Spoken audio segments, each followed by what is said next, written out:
Cette année, les étudiants ont dû travailler sur le thème suivant, devenez un citoyen numérique responsable. Un thème qui s'est imposé au club et à JCDecaux pour cette nouvelle édition du concours. Damien Mélic, bonjour. Bonjour Charlotte. Vous suivez ce concours depuis toujours pour JCDecaux. Vous êtes le directeur de la rue Inspiring Outdoor. Comment est-ce que ce thème s'est imposé finalement ? Ce thème, il s'est imposé finalement comme ceux des années précédentes, c'est-à-dire qu'on est souvent dans des briefs qui sont en lien avec l'actualité, avec les évolutions sociétales, avec des réflexions qui font partie des sujets de réflexion qu'on voit dans la presse et dans d'autres médias.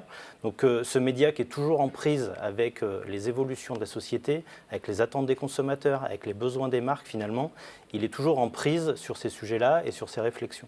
Et donc le sujet du numérique et du digital, forcément, s'impose à nous, à la fois avec les sujets d'actualité qui donnent un peu plus d'écho encore aujourd'hui, mais au moment où on a construit ce brief, c'est de manière extrêmement responsable, où on se dit on doit avoir des partis pris, on doit avoir des convictions, on doit avoir des formes d'engagement aussi, et c'est important vis-à-vis de cette population qu'on adresse beaucoup à travers le concours étudiant depuis 2012, je crois, dont on est partenaire, et puis aussi à travers le suivi qu'on fait dans les écoles de création.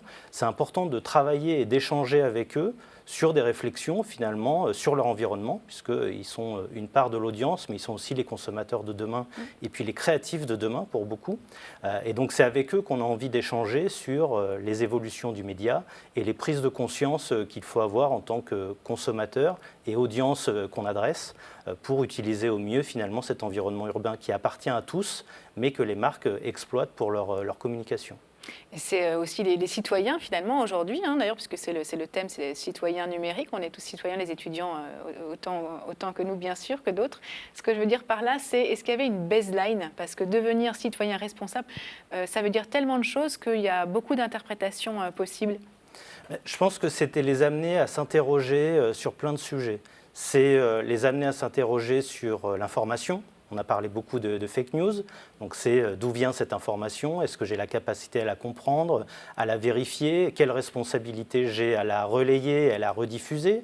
C'est l'impact aussi de son empreinte numérique sur ce que je fais, ce que j'y dis, ce que je partage. C'est les consommations aussi du numérique.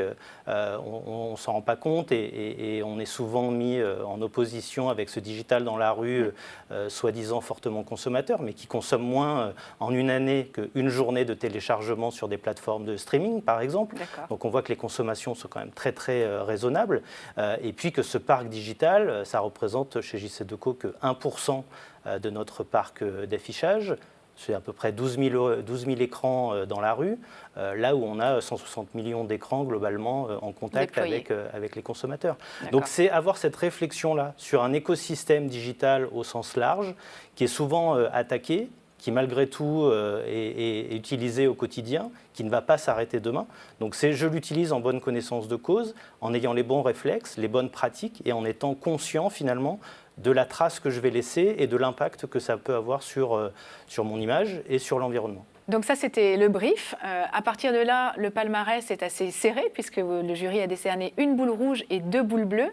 C'était un jury particulièrement exigeant. Alors, il était exigeant, oui, mais il a décerné aussi 12 shortlists sur les 127 campagnes qui ont été présentées.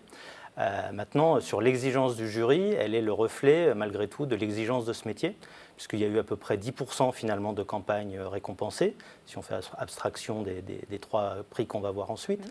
Mais ces 10%, finalement, c'est un peu le taux de transformation des agences de pub sur le marché.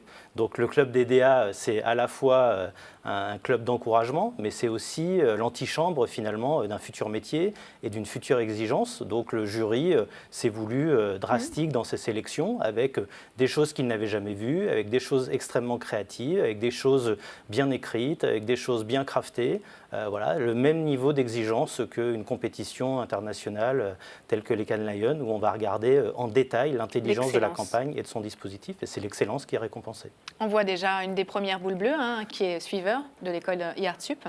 Alors cette campagne, effectivement, elle est intéressante parce qu'elle mettait le doigt sur le sujet du hacking, finalement, et de la protection de nos données, avec un dispositif digital qui met en scène, vous le voyez, ces visages qui n'ont pas l'air forcément très très sympathiques à votre attention, et puis des messages qui vous alertaient sur le contenu de votre boîte mail, sur le fait que vous partagiez désormais les mêmes mots de passe. Donc une manière d'interagir avec les gens via en plus un petit capteur dans l'écran qui fait que en fait, ce personnage, il vous suivait du regard. Donc quand vous vous déplaciez devant l'écran, vous aviez quelqu'un qui vous fixait droit dans les yeux et qui vous regardait et qui vous suivait. Donc ça fait un petit peu froid dans le dos et c'était bien l'effet recherché et c'est ce qu'a récompensé le jury sur ce dispositif. La deuxième boule bleue, elle était plutôt sur un autre rapport aux écrans, sur les cookies.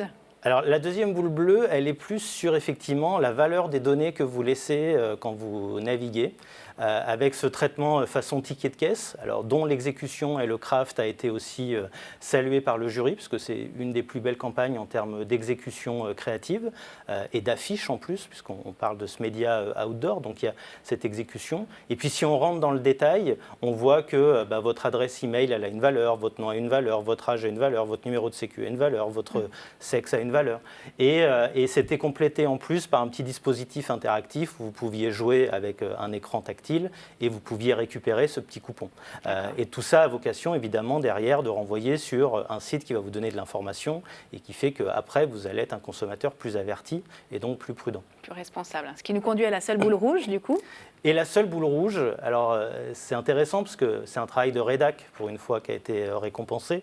Là souvent où on met l'accent sur la direction artistique, là c'est vraiment un travail de rédac avec des textes et des propositions qui sont vraiment ciselés, avec une proposition qui est que finalement, on ne va pas mettre les gens dans la difficulté ou face à leur non-prise de responsabilité sur le tri des déchets, etc. Mais que déjà, finalement, vider sa boîte mail, c'est déjà un acte responsable et qui protège la planète. On ne le sait pas, mais toutes les données qu'on stocke dans nos boîtes mail, c'est des serveurs qui tournent à plein d'endroits dans la planète et qui, à un moment, doivent être refroidis, etc. Et donc, c'est tout un écosystème que l'on met en danger. Donc, c'est cette campagne-là qui est récompensée par l'intelligence de sa rédaction, par la justesse des mots et par le fait aussi qu'on ne stigmatise pas finalement les gens qui ne font pas tout ce qu'il faudrait faire pour être un consommateur responsable, mais qui déjà par des petits gestes au quotidien sur leur usage mobile qui s'accroît de jour en jour, font ce qu'il faut pour que leur trace et leur impact soient le plus faible possible. La stratégie des petits pas. La stratégie des petits pas qu'on doit tous adopter. Merci beaucoup, Damir Melik. Merci Charlotte.